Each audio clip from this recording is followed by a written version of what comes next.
You made there's a statement you have that when hardship occurs, we resist the natural way to change things. You just said that a little bit ago in a different way, but we go against the grain and resist change. Can you talk about that a little bit more? As I said, we know that change occurs because it happens minute by minute, but Mhm. what we wind up doing, which is what I wound up doing, as I talked about in my TEDx talk, that I was a natural fixer, and I think a lot of us are fixers, which is fine. It's when I say that, I don't mean that we should just accept whatever's happening and Okay. not try and fix anything. So we just want to clarify that. Did Hmm. try and save my marriage. If we have problems in relationships or finances, it's not that we should just say, "Oh, okay, that's it. I accept."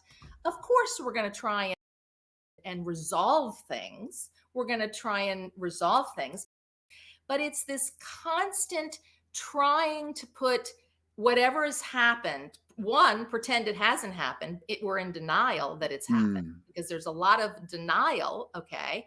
So that's part of it, not always. But also, it's in other situations, it can be trying to say, I want to return it to the way it was. I want to keep everything the same. Now, I did that. And there were some things that were fine because I think sometimes we need to get our balance back.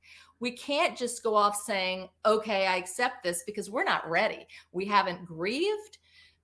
Um, Life can be sad and life can be hard, and it's okay to feel those things. We are not superhuman. So it is okay to be human, okay? But the resistance comes when we've had the time to grieve, we've had the time to get back on our feet a little bit, Mm. and we are continuing to remain in denial and say, no, I want to keep it the way that it was. It just like if I hadn't sold my home, I was really not able to afford it anymore.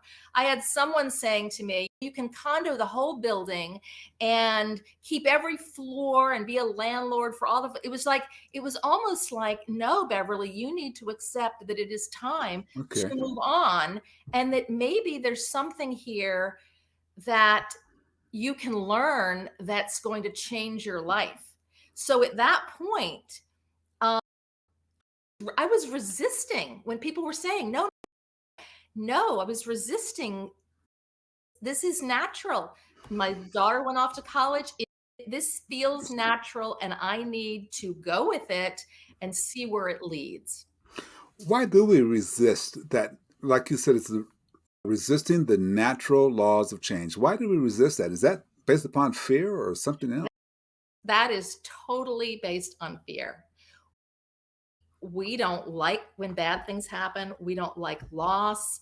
We don't like change.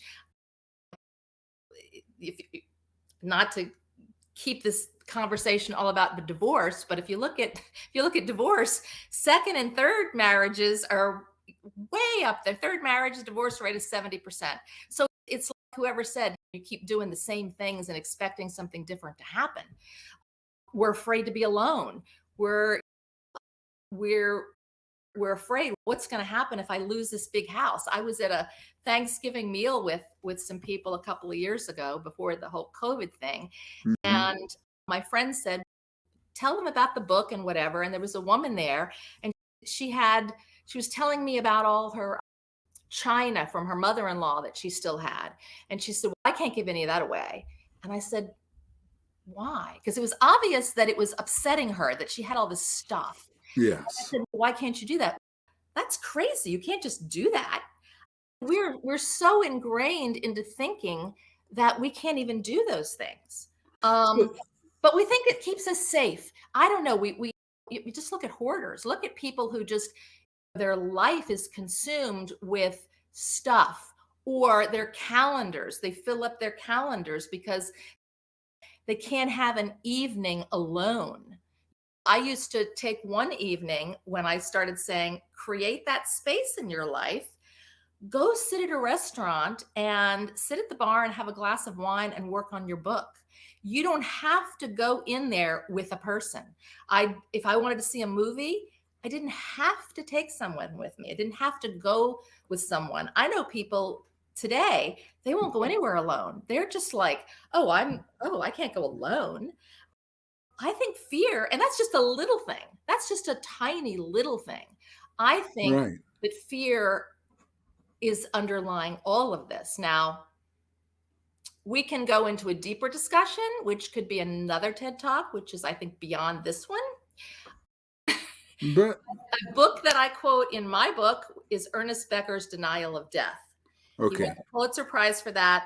So I think if we were to continue with this discussion, we could all get all the way there, but that's going a little too far. And we I don't know if it's going too far or not. And you're right. We need to have another discussion on that because fear, our fear of loss, really, I think what it all comes down to is really the opposite of how we want to feel, I think, or how we should feel. And that's why I think you're right when you say we resist what the natural results would be.